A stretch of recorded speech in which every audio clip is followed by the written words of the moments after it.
Hello, and welcome to Mystic Dog Mama, the podcast for soul led dog mamas, where you'll discover how to best nourish your dog and yourself, mind, body, and soul. I'm your host, Dr. Alexia Meller.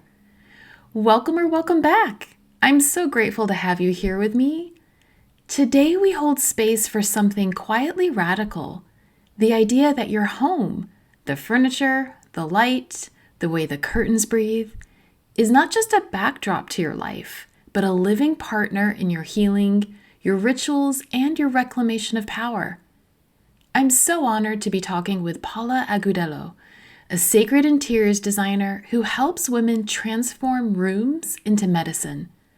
Paula walks us through her own path and shares a deeply touching story about the moment she realized spaces carry memory, not to keep us stuck, but to show us what we're ready to release. We talk about how the places we live often tell the story of where we've been, not where we're going, and how, with conscious attention, we can change that narrative. In this conversation, we'll explore how to steward your home as a temple, establishing non-negotiables and rites that honor you and your pups. The power of intention, bringing things into your space with a purpose so that your home becomes a living vision board. What it means to let a space breathe, to detox, nourish, and listen so your rooms reflect your healing journey. Ritualizing the ordinary. Yes, meal prep for you and your dogs can be a sacred practice. Soul contracts with our dogs and with our homes, and how to begin a tender conversation with the life force of your space. Paula reminds us that when action comes from a conscious, connected place, we begin to attract what we truly want. This episode is for anyone who wants to stop apologizing for their needs, reclaim the beauty and power of their space, and learn practical ways to make home a daily practice of reverence and compassion for yourself, your family, and the wider world. And talking about sacred spaces, if you are looking for community support and guidance navigating the holistic path with your dog, come and join us in our free Fetch First Light Facebook group, whose members include heart-centered guardians just like you. Fetch First Light is a safe space to connect, to learn, and to grow. We introduce you to our Fetch framework and how you can use that to take control of your dog's health journey. We also host monthly live Q&As, and we share lots of free resources to guide you. And we also offer unconditional support. Search for Fetch First Light in your Facebook search bar, or just click on the link in the show notes. Okay, on that note, let's go. Hi, Paula. Thank you so much for joining me today on the Mystic Dog Mama podcast. I'm really excited to have you here. Me too. Thank you for having me. I love how our energies just get along, and I'm really excited to see where this conversation goes. Me too. And to give the listeners a little bit of a background, we met through a kind of like a membership platform workshop kind of thing, and where people were just posting in a discussion space, and you happened to mention about supporting women in using their spaces for empowerment and really being conscious about the role that our spaces can play in our lives. And I was like, oh my God, I need to speak with her and I need to know more. And then finding out we're both dog mamas and we've got this same sort of ethos around like conscious parenting. I do it with my fur babies. You do it with your actual human babies as well. But like how all of this comes together to create a really supportive, conscious way of being with your life. So I'm excited to see where this all goes today. Oh, I get chills. Yes, me too. I love that you reached out, so thank you. I always admire when someone takes that first step, especially on the online world. There's just so much beauty there, and I think that's such a testament that we're here to, I don't know, just put that out there. Like you can attract anything and anyone when you're taking that initiative from a space of just connecting. So I love that. Thank you for doing that. Yeah, reclaiming our power through the beauty of our space. I did not know this is where my career and where life was taking me. And I'm really grateful that I did because, to be honest, for a long time, I was very uncomfortable with the box of being an interior designer and working with very high-end luxury properties where, we were spending a lot of time, a lot of energy, and a lot of money designing these stunning magazine-worthy spaces. But I get chills just remembering at the end of a project, there was just like no satisfaction for me. I didn't feel like there was soul in the space that I was designing. And I was just like, this cannot be it. Like, this cannot be what I'm here to do in the world. Like, I just spent $47,000 on a rug for a client and she didn't even wink when I put it on. Like, I was just, so um, I just love where life has taken me. And throughout so many different phases of my life, on a personal level, I have seen how having a space that I feel connected to, having a space that I feel honestly clear and organized and calm enough to think, even just that, right? That alone not only has helped me connect to what I'm doing in my life, what I want to do, what I want to change,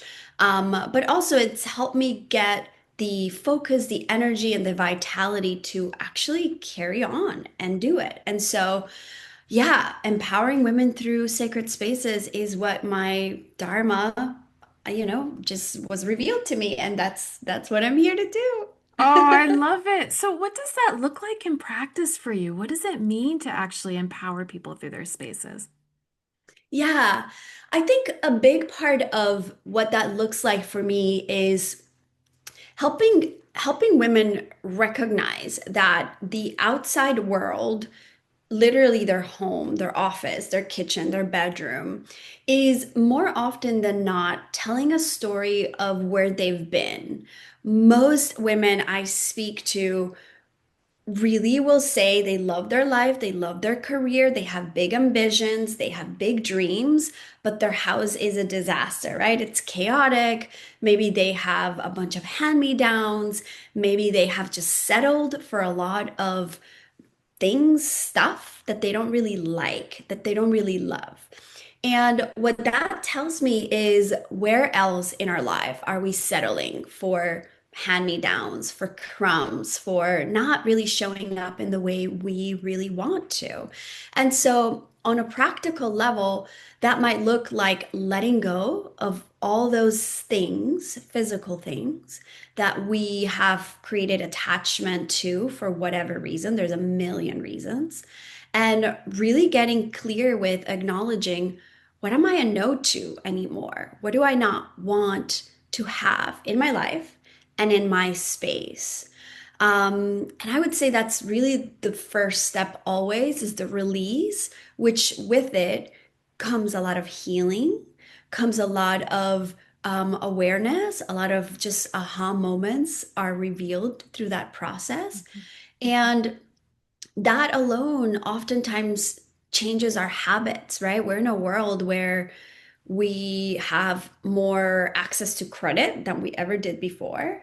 We have access to Amazon Prime. Literally overnight, you get whatever you want shipped to your door. I know I'm guilty of that with dog toys, especially.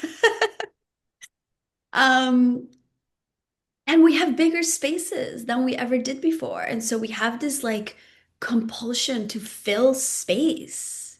We forgot what it's like to let a space breathe and have an empty wall once in a while. It's okay. You don't have to stuff it with even pictures of the past, right?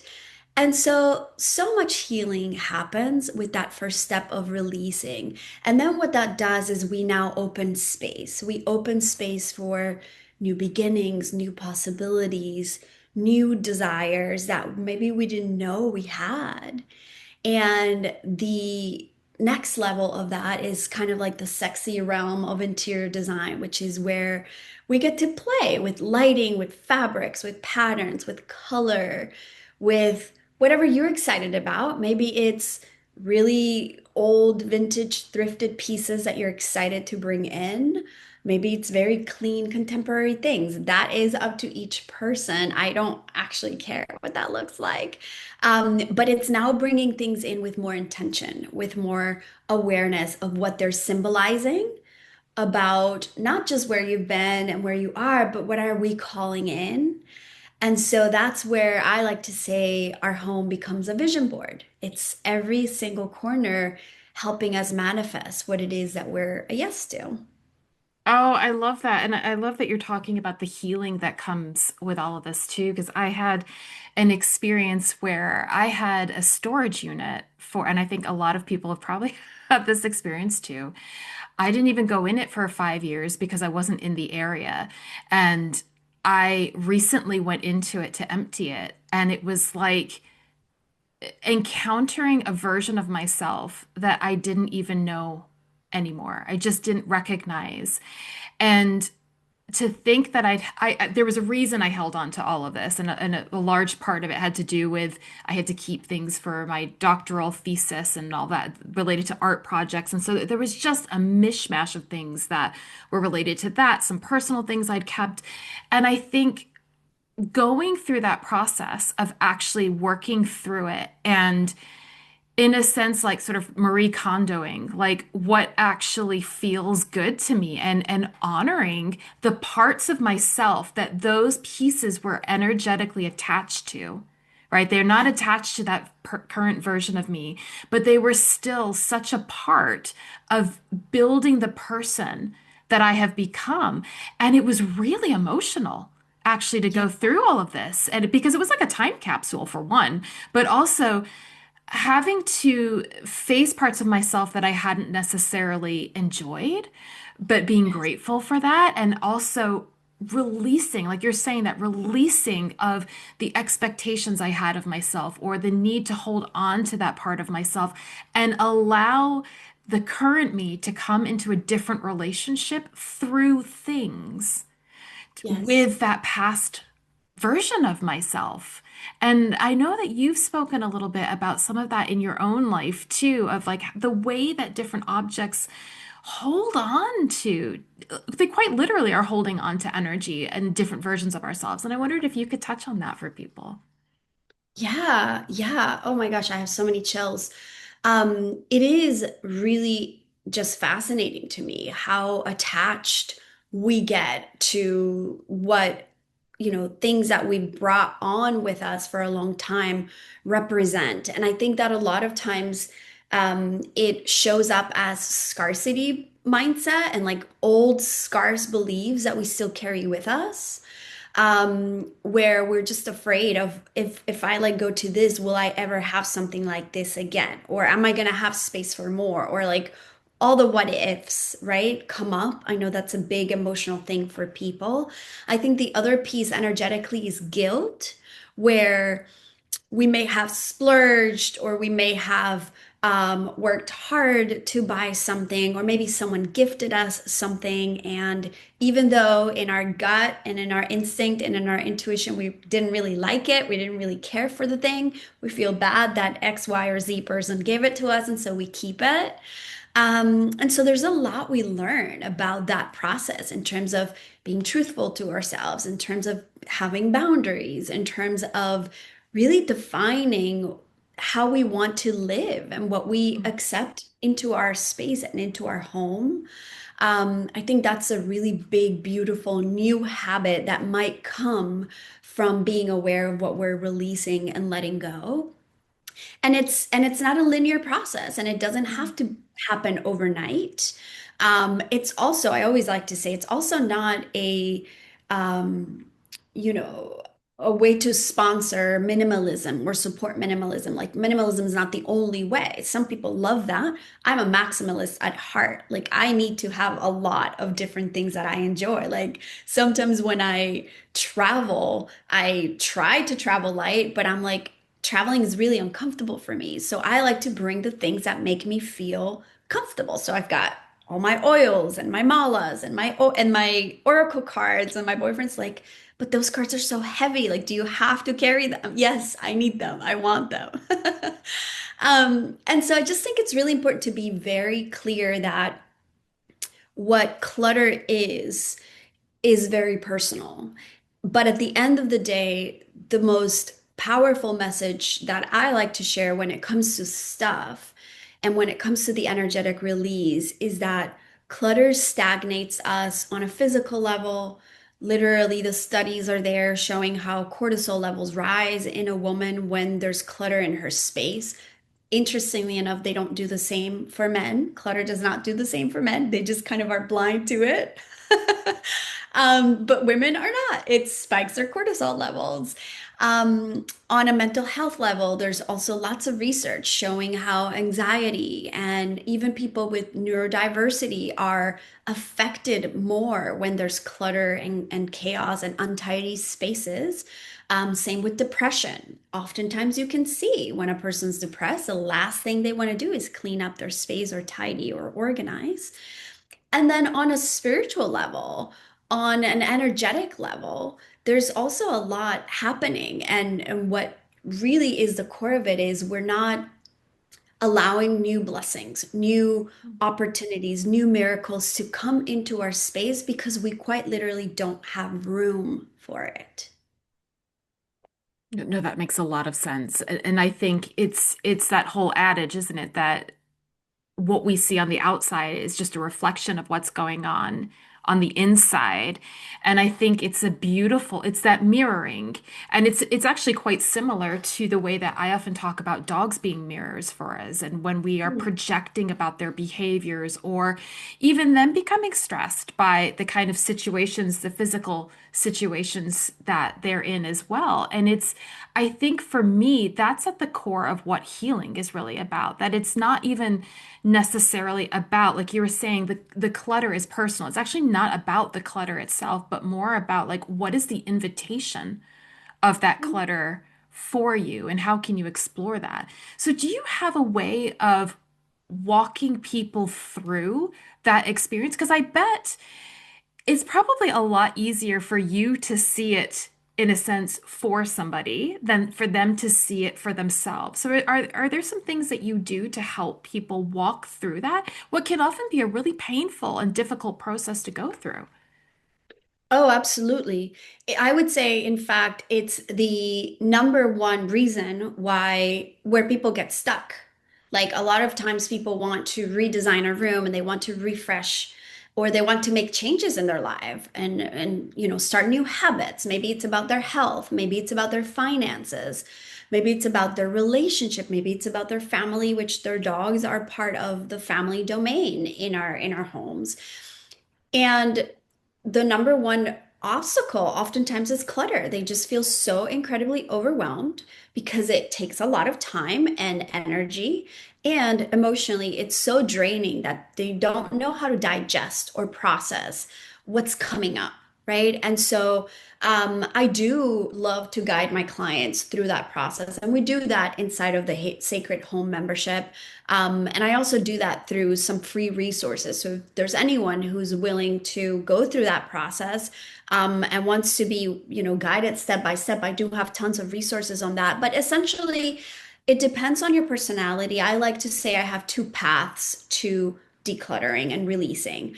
I would say one way is what I call a $1 million day approach, which is great for those like high energy type A kind of Virgo in their astro chart energy, really willing to set aside 3 or 4 good solid days where you go through every corner of your home. That's me. That's my approach. I love doing that, right? Other people, that's way too much for their nervous system. And so my slow pace approach, I actually also love it because everyone who tries it is very happily surprised at the end. And it might look like 10 minutes a day of decluttering one surface, right? And it just might be a challenge that you give yourself for 30 days, but every single day, at some point, ideally at the end of the day, you set up 10, 15 minutes, literally on a timer, and you grab one drawer, one shelf, one surface. It could be your car. Car is a big one because the momentum you get from consciously investing those 10 minutes, it's so, it's such an instant win. You can see such a change that you gain that momentum to keep going. So that I would say in a nutshell is a very practical way to do it. On a deeper level, I like to work with an energetic map of the home, which directly shows us what area of life lives in each area of the home. And there's nine, and they relate to things I may have already mentioned: your money, your health, your career, your relationship, your family. And there's more, there's nine. And the thing with that is that we can't prioritize every single area of our life at the same time. It doesn't work. And so that's part of why people feel so overwhelmed healing and decluttering and shedding in every area of their home at once because it's just a lot. It's a lot. And so my energetic approach to it is I want you to choose one area to focus on. And usually that's the area where you're the least happy or satisfied with, right? And so if it's health and you're in a journey to reclaim your health, reclaim the way you eat, then maybe we're going to start with your pantry. And that's the most sacred place for you right now. And it becomes an altar, it becomes a symbol of what you're calling in for Mhm. your health and your goals in your well-being. And so I'm a big fan of small change. It's a big return on investment. There's a cumulative interest that you gain, and that's how you actually build wealth if we're going to talk about finances, but wealth in every area of our life is small, consistent action actually makes huge impact in our lives. So starting with the area of life that you want to work with the most, that's usually my go-to. Oh, I love that. That's really helpful too in terms of having one place to focus so you're not completely overwhelmed. And I also love that you're bringing in that sense of the sacred into all of this. And I wonder, what does sacred mean to you? Yeah, I love that. I'm actually writing a book right now, and I spent so much time this weekend thinking about what is sacred and what that where I've landed so far throughout all these years of working with interior design and sacred interior design is that sacred means where your core values are. Sacred to me is what is absolutely non-negotiable in my family, in my life. And that has different seasons. What seemed sacred for me 15 years ago may have shapeshifted and evolved. And now I have deeper interests or deeper non-negotiables or just completely different. And so for me, the word sacred means worthy of reverence. It means worthy of respect, worthy of stewardship. It's something that I really hold space for, protect, revere, adore, and keep safe in my space and in my life. And so, like I said, not everything can be sacred. I mean, I think as you start bringing in what I call a sacred lifestyle, more and more things become sacred to you. And then before you know it, that's how you design a sacred life. But when we first start, I think, what is this one thing that I want to protect like a baby in the womb is protected? And you give it 9 months, you give it 9 weeks, you give it 9 days. But that is what you're protecting with all of your heart and soul.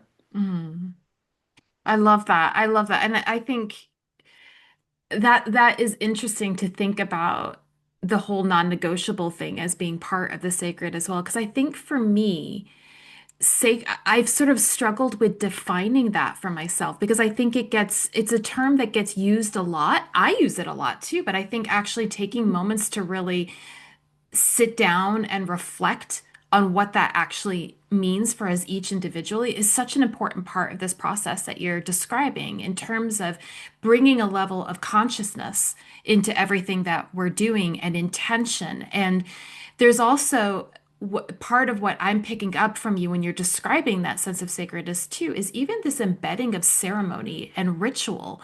How do we start to pay attention to and give energy to? So we are keeping it safe, and I agree with you with that.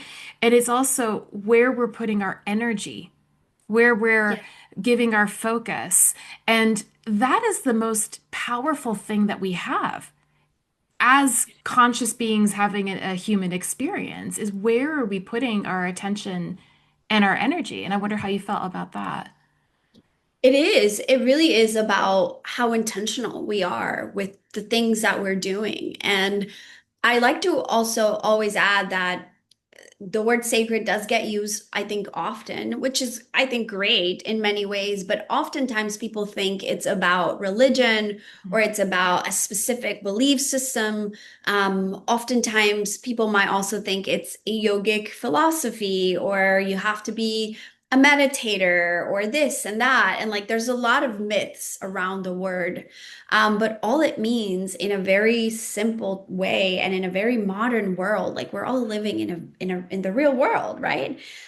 It just means how intentional are you? So for me, one of those most sacred moments of my day is going to be making my coffee in the morning. That is one of my favorite times of the day, and oftentimes that is what defines how the rest of my day goes, depending on how much intention I'm putting into it, the concept of ritualizing it, whatever that looks like for each person. For me, there's usually a candle involved. There's usually waking up before the kids are up, even before the dogs are up. Like, can I just be up on my own first?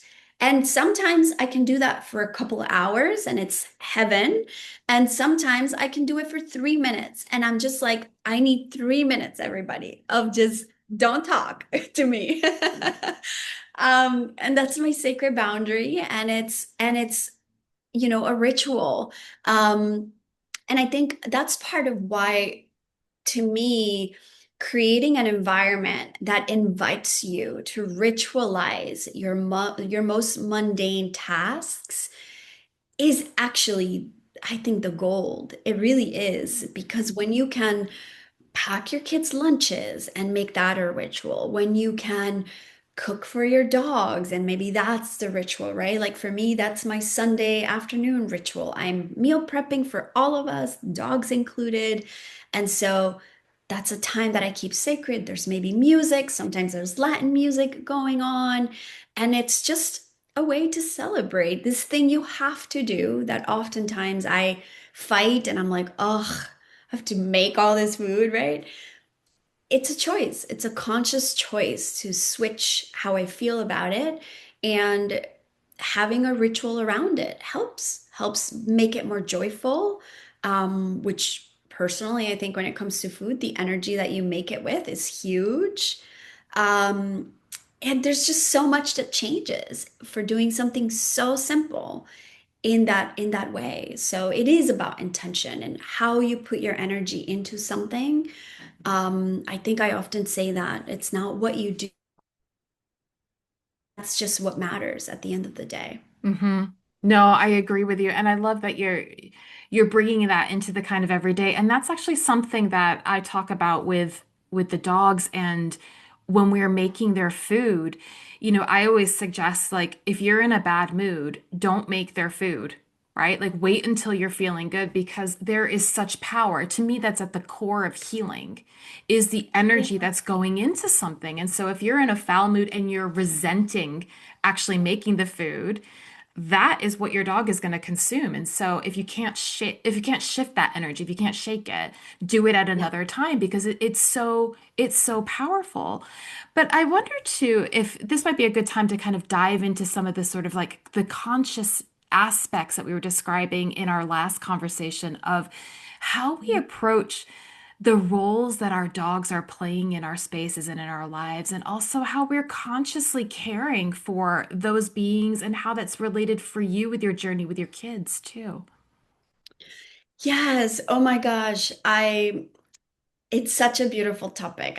That's why I was so excited when we had that conversation. Um, so the first thing I'll say with that is when you become aware of how the energy that you bring into a space, the energy that you bring into a relationship, the energy that you bring into a conversation is mirrored back to us, right? And so to me, when I first learned about conscious parenting, that was probably 16, 17 years ago. Oh my God, that's insane.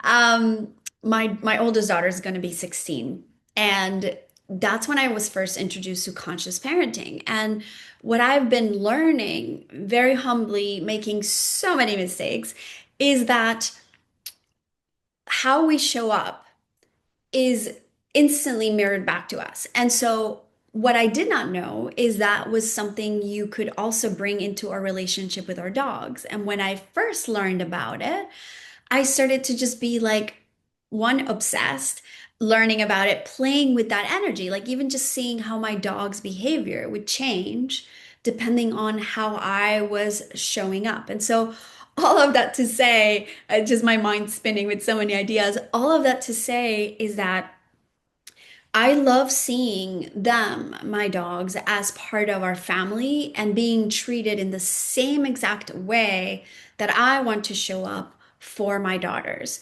And some of that, just for a little bit of a backstory, comes with lessons that are shown in my life or have been shown in my life where I may not have recognized that as clearly. So, one of the examples that I very recently learned about was many years ago when I first got married. I'm divorced now.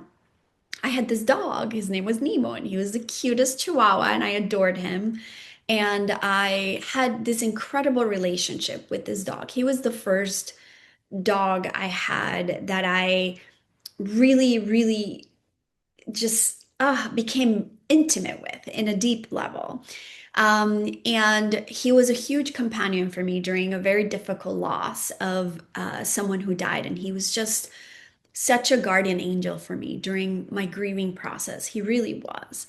And then I got married and I found out that my husband at the time did not like dogs. And that would have been a really good, clear red flag, but you don't know what you don't know. And so I gave my dog away. I gave my dog to my sister. And I cried for so long for this dog. And luckily, she took beautiful care of him. And it wasn't until the end of his life that I finally claimed the fact that I loved this dog and that this dog belonged in my home. And so I took him back for about 8 months before he passed and set that boundary with my partner at the time, where it was like, this is really, really important to me. And being there for him at the end of his life was incredibly healing. So going through that, here's the point I want to make. Going through that experience help me see that consciousness, being a conscious parent to a dog, to a child, does not mean perfection. And I think that's important only because oftentimes in a community of people who are conscious, we have these levels and the standards of perfection that are unattainable and unachievable, and that, quite honestly, really hurtful they are. And so while I struggled with guilt and, asked him for so much forgiveness for so long, I at the end made peace with understanding that that's what we both needed. And it was a beautiful way to come back together. And it's helped me fast forward many years after. My daughters had a dog with their dad, who is now my ex-husband. And when he first got this dog, I was like, well, but he doesn't like dogs. Like, why are you getting a dog? Right. And so there was so much that came up for me, Mhm. triggers. And very, very long story short, it opened up a conscious, sincere conversation between my kids and I to share what my experience had been when I let go of this dog. I haven't shared this story with anyone. I'm like, where is this going? At the end of the day, we ended up rehoming that dog because he was being treated really badly, by their dad. And that journey on its own was so healing for my children, although it was very painful for a while they were watching this. I think how you treat an animal says a lot about who you are. And so they got to see a lot of who is this person. And I'm not demonizing him or, saying he's less than or anything like that. It just is what it is. But at the end, they had to let go of someone they really, really loved because it was the right thing to do. And we ended up finding a couple who actually had been struggling to conceive for a few years. Mm. And they had it in their mind that they were going to move on from having a baby and they wanted a dog. And they were researching for this very specific kind of dog. And so we connected them, and on Christmas Day we brought her to their home, and she's having the best life. We're in touch with them, and they send us pictures. She's the most spoiled dog I've ever seen. She's having a blast. And what I want to leave you with in that story is that consciousness means to become aware of what is. Consciousness with my kids and my pets simply means, where am I at today? What is the energy I'm bringing to this relationship today? And if tomorrow I realize that yesterday's energy wasn't ideal, I get to start over in the present moment, over and over and over. It's just this very moment that starts to matter, not what happened, not what will, but how am I showing up right now? That's it. It's a moment to moment thing. Oh, that's so powerful. And thank you for sharing that story. No, it's beautiful. And I think it's true. And I think we forget that. And you're absolutely right that, especially a community like this one, I think that there are very high expectations for what it means to be like a dog mama and the amount of guilt and shame. And especially when you do have to make those hard decisions, whether that's rehoming or it's around a medical condition and you feel like you made the wrong choice around that, or you feel like you got angry on the walk because the dog was being reactive and you just didn't know how to handle, all of those things. And I think they can become really trigger stacking for us. And Yeah. the gift is really from what you were describing is also embedded this sense of self-forgiveness.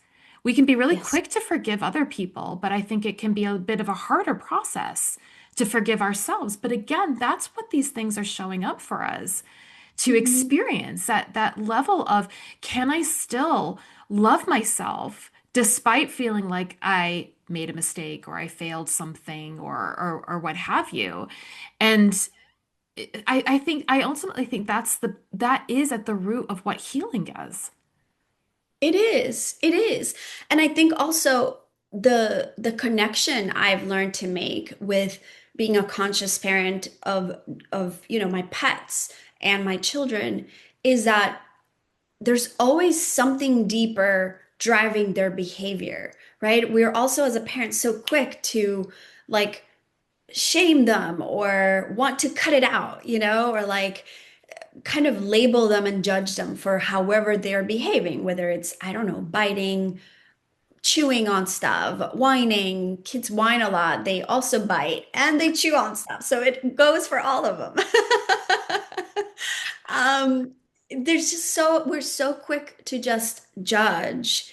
And we often forget that there's a deeper need not being met underneath it all. And so, obviously, as a parent, that's part of the overwhelm of being a parent is that you're tending to the needs of so many others and your own, hopefully. And oftentimes, you're the last one to tend to your own needs. And I think that's the conscious parenting piece. It's not about the children or the pets. It's you, right? It's if I show up full, happy because I had my coffee in peace, recharged, our walk is going to go well. If I don't, and I'm just rushing because I need to check it off, right? And he needs to get his walk, otherwise, he's going to drive me crazy the rest of the day. And I just rush to do it. He's going to chase the bunnies and he's going to try to bark at the neighbor like over, like obsessively. And it just happens. And mid walk, I get to shift and be like, oh God, okay, I came out this frantic. Of course he's doing this. So, okay, let's just pause, sit, breathe, and now we keep going and the walk changes. It really is kind of miraculous. It always works too, which is amazing. And so I think the behavior piece is a huge one for me. Um, and I'll see like my daughters, like the energy of bringing a pet into our family teaches us so much about ourselves. Like I'll see Luna, my youngest, trying to be like, stop, stop, because the dogs are so happy on her.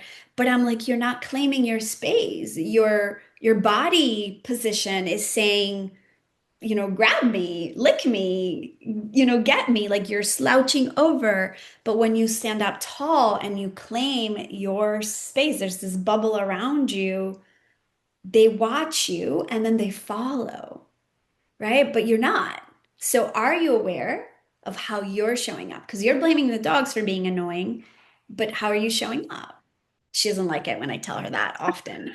But it's I just how it is. It's the bottom line, and so I think that's why I love the journey of parenting dogs so much. Probably because it helps me a lot with my own parenting with my kids. It helps me a lot with my own awareness. And they're also so forgiving, right? They don't talk back at you. They don't, shut the door and push you out. They're happy to lick you right after you've yelled at them or whatever, which is so sweet. Um, yeah, I really adore what great teachers they are in my life.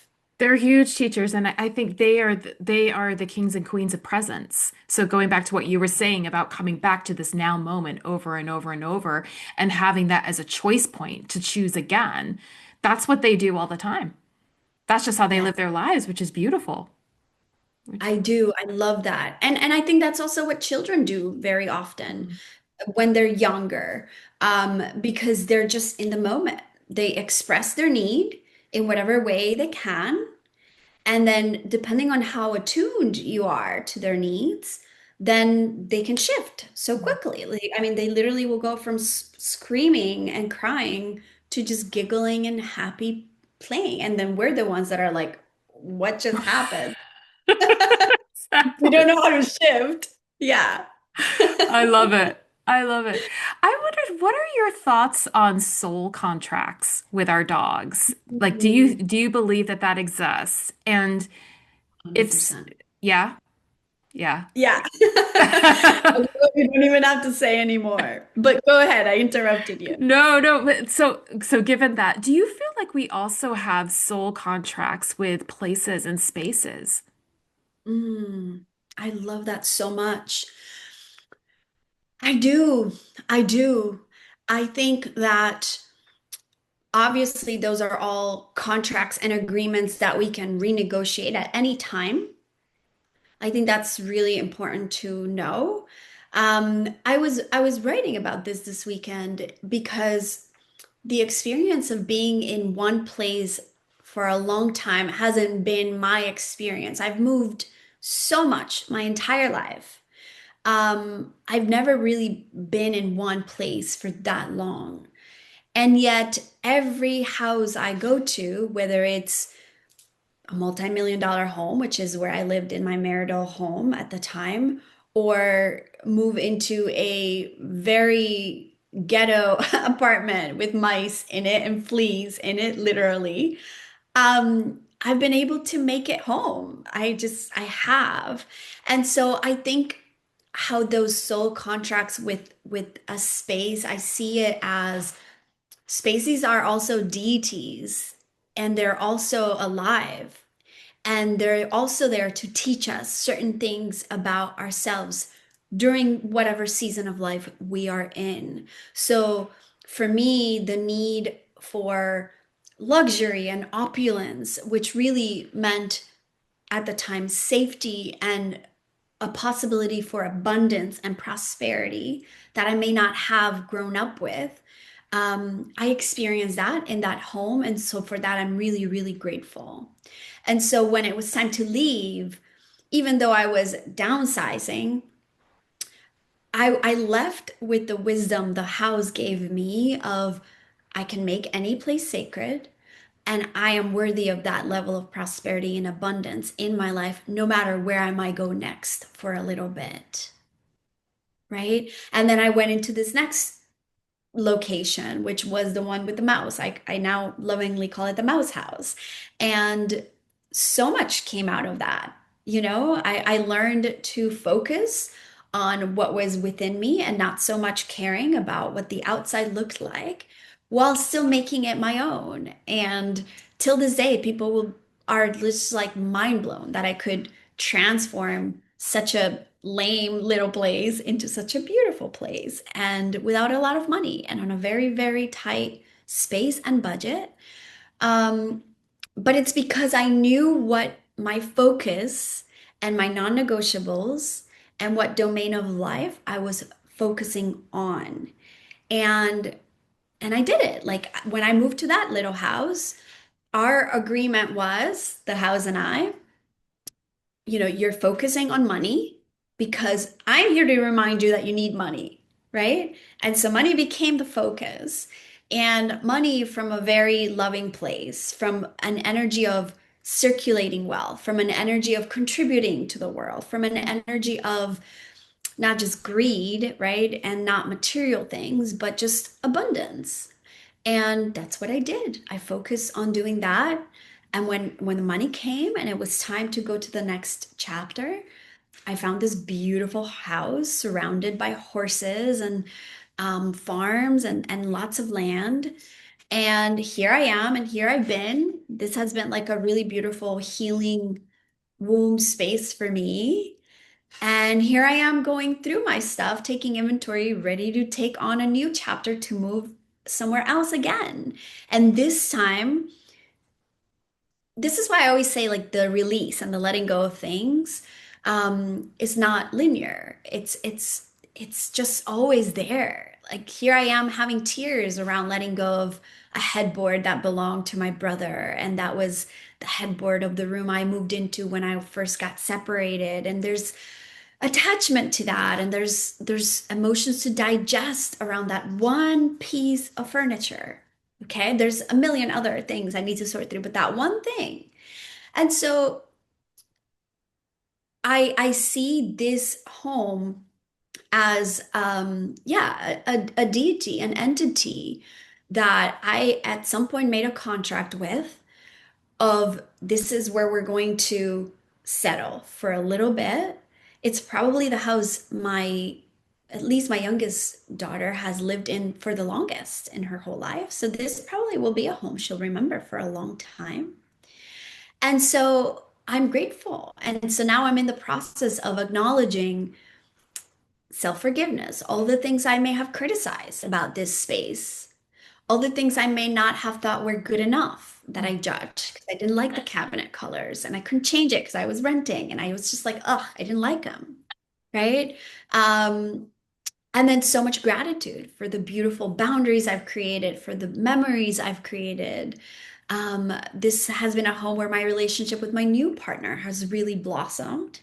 And now we're ready to go to the next season of our life. And so I do think that where we live is part of our journey and part of our life school, really. And it's also where my two dogs came. We adopted both dogs in this home, and so technically they were born here. So I'm grateful for that, being part of I don't know, the Akashic records of life of this is the house this is going to happen in. Oh, I love that. I love that so much. That's beautiful. And I wonder because I love framing our spaces as deities. I think that's so beautiful and powerful. But I think as well that in our kind of like Western context, where we don't necessarily have the same relationships to deities, we don't necessarily have the same cultural context or Yeah, well, it really is like a relationship. We sometimes look to the east to understand it, right? Because we don't necessarily have it in our own experience. So if somebody is wanting to have a relationship with that deity, wanting to start to communicate with that deity and hear, because I know that you do a lot of really, I would argue, like intuitive psychic work as well when you're walking into a space. How might you suggest somebody start to open the doors to having a relationship with that deity of their home and understand more about what the wisdom is that not only is the deity trying to share with them, but creating that relationship with a deity. Do you Yeah. have any suggestions for people? Yeah, I have a lot of suggestions, and I want to start with saying, I think looking at the home as, yes, if it works for you, for anyone to look at it as a deity, beautiful. But if it simply means that there's a soul in the home, that there's life force in the home, that might be sometimes a little bit easier to process for us Westerners. Um, I have learned through my journey, and this journey of psychically connecting with a home is something that I'm just really giving myself credit for doing because I've just done intuitively for a long time, but I never really claimed to do that. And I'm just really stepping into that because what I'm hearing from the space is so much louder, right? It just is. There's a project I'm working on right now. Interestingly enough, my client is a psychic medium, and she channels the soul of anyone and anything. And she's incredible. I actually just found out she follows you too. And I'm like, of course she does. And so we're designing this home together. And she was like, nope, that's not what the house wants. Like she will tell me and she'll be like, nope, that's not what the house wants. This is what the house is telling me. And I'm just like, oh my gosh, I love you. This is amazing. But one of the things that I have learned from hearing the soul of homes is that the experiences we have in the space literally gets absorbed by the walls, the carpet, the lighting. Maya Angelou actually said this many, many years ago, and I'm just like, wow, she was onto something. Um, the memories are absorbed and they are trapped, the negative memories and the positive memories as well, right? And so when we want to have a sacred space, starting the relationship comes from pausing, comes from acknowledging what has happened. That's often one of my first questions for my clients is, what negative memories do you remember having in this space? And sometimes that's just the floodgates come. Oh, my parent died in this space. Sometimes I've had clients with domestic abuse who have a lot of trauma around being hit or whatnot in a space. Um, Other people will tell you beautiful things, like that was my oldest home or my older home for me. I gave birth there. It was a home birth and it was incredible, the most sacred experience of my entire life. And that will forever, like, we were really sad. Side note, the house was torn down because it was purchased by someone else when we left. And it's now this giant mansion. It's huge and it's beautiful in its own way. But it was really hard for us to drive by and be like, Luna, especially, she was like, that's the house I was born in, and it's not there. And there was a lot with that, right? But anyhow, I deterred. The point is, beginning a relationship always becomes with showing up authentically. What is here? What has happened negatively? And what are you looking forward to creating next? And so then we begin this relationship and this conversation with our home. And so as we do that, the conversation happens in the moment to moment. So you said open the doors. Well, quite literally, open your doors, open your windows, like really let the old energy move through. I know so many people who never open their windows, right? So I usually start with clearing. And so this is where space clearing comes in. This is where, yes, purging and decluttering also happens, but on a ceremonial level, beginning that relationship with a cleansing is a great way to start. And then from there, once we strip the space of whatever negative energy, then equally important, kind of like when you detox nutritionally, is then how do we nourish the gut? How do we nourish the space? And so then what are we bringing in? What are the desires, the visions, the prayers, the gratitude, the intentions that we have? I love to work with flowers to do that. I love to worship my space as if it's my temple because it is. And so flowers are non-negotiable for me. Every week I have fresh flowers, and that piece alone does so much to the psyche, so much around wealth, abundance, prosperity, beauty. But so worshiping it like a temple, when you look at Buddhist or Hindu temples or any temples, you always see an altar, and that altar is honored with fruit, with offerings of all kinds, incense, flowers, water, milk, right? And the concept around bowing your head in front of that temple and that altar over and over is that the energy accumulates in that space. Well, it's the same thing with our home. Um, Once I space clear infusing flowers, essential oils, I love working with essential oils. Obviously, being conscious of essential oils that are, good for your pets, super important. I went down that rabbit hole for a while.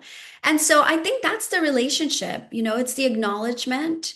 I talk to my house sometimes like a crazy person where I'm like, I see that this kitchen is a disaster, like, oh my God, what a mess. But imagine if you were in a relationship with your child or your partner, are you just going to be like, oh my God, you look like a disaster? Like maybe I have, but then where's the unconditional love, right? Where is the I love you as you are? Say hello. Oh, who's this? This is Samantha. Oh, Samantha Samantha. Krishna is her name. She's so cute. She is adorable. She's trying to run away from her brother because Oh. he's trying to play with her. Um, so yeah, I think that relationship is becoming aware of where we're judging our space and where we're tending to it with sincerity, with love, with care. This is Noah. I know. Noah looks like Lucky. Yes, I Oh. was noticing that from seeing him on your couch. Yeah, he does. Oh, you've Yeah. got gorgeous ears too. Oh, Yeah, he really does. sweet Bubba. So Oh. yeah, I think just showing our love, showing our appreciation, praising our space and worshiping our space. I think that's the best way to be in relationship with anyone. Mm. So much of what you were just saying too reminds me of some teachings I've been listening to recently about Kabbalah.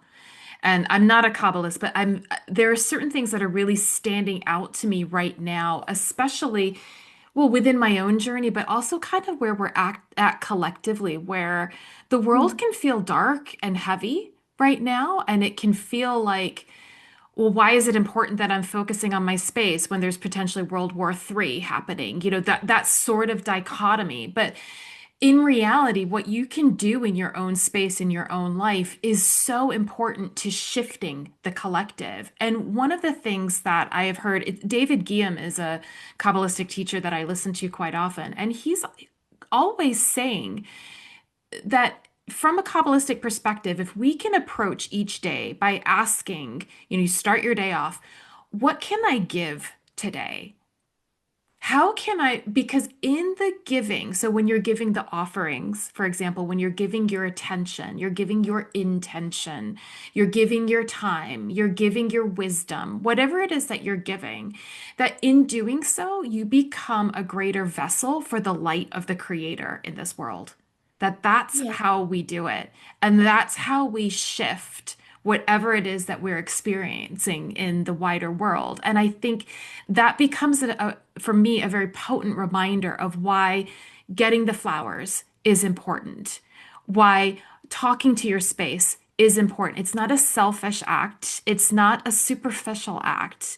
It's an incredibly important and, to your point, sacred act for how we bring the light into the world. We become the vehicle for doing that.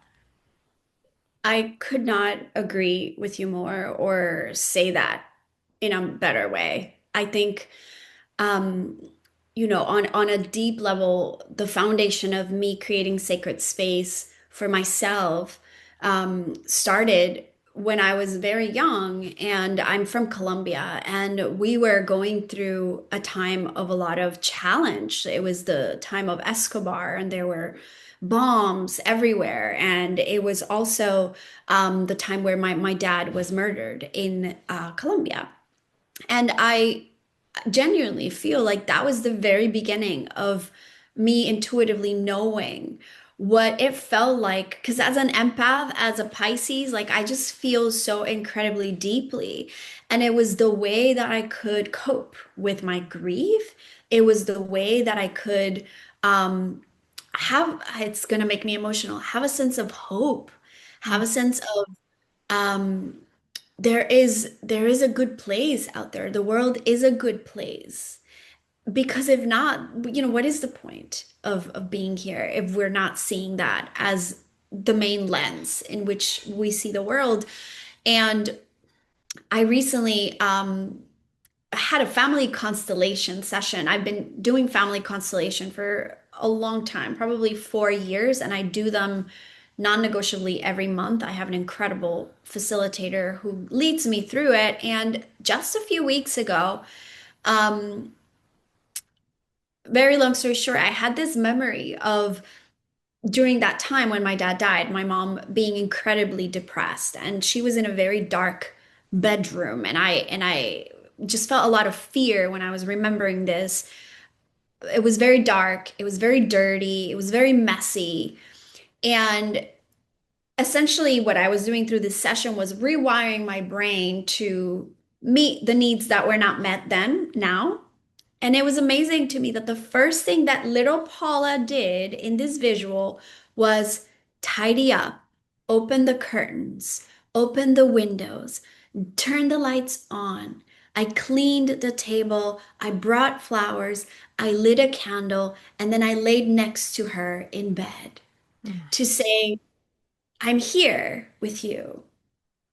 And that visual alone brought so much peace to my heart and to my soul. And I think that it's the concept of peace begins at home. And so if I have that sanctuary to feel, to retreat to recharge, then my ability to feel compassion for what's happening out there is that much greater. My heart is that much more open. And at the same time, my clarity and my sharpness can be even more powerful so that I can know what action I need to take to contribute in whatever way. Because if not, I'm going to shut down, and that's also not helpful, right? And so so many chills from that. I really do think peace begins at home, and it is not a shallow act to buy yourself the flowers. I struggled with that for a long time. That was part of why I was like, oh my gosh, what am I doing? Like, who needs to spend this much money on stuff? It's not about money. It's about intention, energy, sincerity, and just connecting with the truth of who you are, and your space gets to mirror that because you're beautiful and there's hope in the world, and the world is a beautiful place, and those flowers might be there just to remind you of that when you forget, because we forget, because it's hard out there and it's easy to forget and shut down. But sometimes it takes one little gaze. Like there's times where I feel overwhelmed about whatever.